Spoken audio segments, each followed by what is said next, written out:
everybody, welcome to Good Day Farm. Hope you're having a great day. Beautiful weather we're having here today, and so I finally got caught up next door. If you've been following any of the videos with all the wood cutting of the trees that we fell for the neighbor, and he drug them out into his field, and we've been bucking them up for firewood.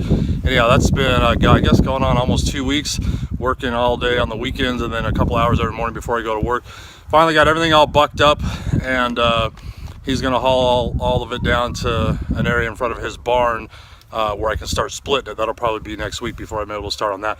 Anyhow, so this gave me a chance today to I'm going to do hopefully a couple little projects around the house here that I've been meaning to do. So the first one here is going to be the gate behind me here. You can see it that leads to one of our goat paddock areas. And let me switch views on the camera here and show you what's going on. So this gate has been here. It was here when we moved into the place. This was originally a loafing shed here beside me that the people before us had a horse in. So we've never really used this space a lot, and just the gate we would periodically go through. And it was just this winter that we converted this into a goat shelter, and we have 4 of our 1 buck and 3 wethers pinned in here. So the issue I have is this: it's chained. We got a latch, and when you come out here to feed and water, your hands are full or whatever, or when it's frozen, that latch freezes up. It's a pain. That's Tommy. That's the young buckling, and then this is Henry, Carlos, and that's Ben back there. These 3 are all the same age. They're all wethers. Great gentle little goat guys. And then Tommy's the buck. He's less than a year old, so hopefully we'll be breeding him this fall. Anyhow, back to the gate.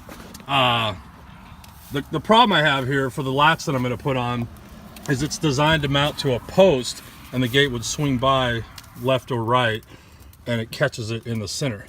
So I've got to do some creative. I'm going to probably mount something back here to the wall of the loafing shed so that latch can catch back there, because I'm not really prepared. One, I can't move this post that it hinges off of. I don't have a welder, and I don't have the time or patience to try and cut this gate and make it a little shorter to fit better in this opening. So hang in there. I'm going to stop the video now. I'm going to do the work, and then we'll check back in and see how it works. Another project I want to try and get done today, and hopefully have an update, for this video. This is the goat feeder that I made this year for these guys. We can keep it up under this loafing shed. It stays out of the weather. It's got a trough that will hopefully catch the waste and minimize the waste. And it's been working pretty good. When I first built it, getting a little too close to it here for the camera. When I first built it, it worked really great. Had hardly any waste getting dropped down into this trough. They do pull some of it still out on the ground, but not bad. The problem was the spacing of the boards were closer. The big goats could not get their head through, but Tommy could, and he was actually not getting full on stuck, but getting his head stuck in there. So in the effort to save time and do it real quick, I just kind of moved them all over and made the spacing bigger. He can't get his head stuck. Now the big goats can get their head in there, they don't get stuck, and on the surface seems great. The issue is it allows them to pull more hay out, which creates more waste. So today, even though we're probably towards the end of hay feeding season, we may have a month left, I guess. Hopefully the grass will start growing. I'm going to go ahead and readjust all these, put them closer together so they can't get their head all the way in, and make it more of a slow feeder. And I'm not going to video me doing it. That would be kind of boring, but I'll show you the before and after. So here's where we are before. My phone, I can't get wide enough angle here, but anyhow, there we are before. It's Henry standing in front of it, and then I'll just show you what it looks like afterwards. All right, probably doesn't look like much. Might not be hard to tell because I don't have a way to do a side-by-side comparison, but these are considerably closer together now. They're basically the width of one 2x4. Hopefully that'll work well.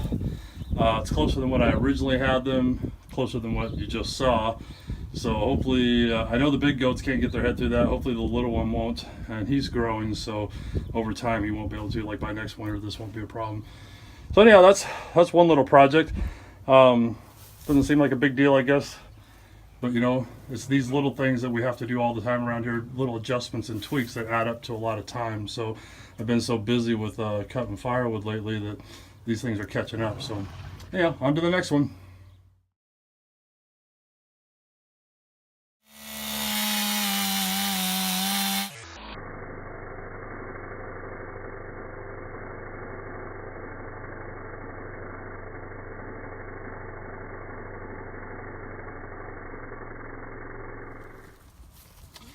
All right, well, sometimes what we think will work in our head doesn't work in the real world. So all I did for now is we just stapled the chain to the post. That way when we unhook it, it doesn't fall to the ground, or we don't have to tie it around the gate like we've been doing.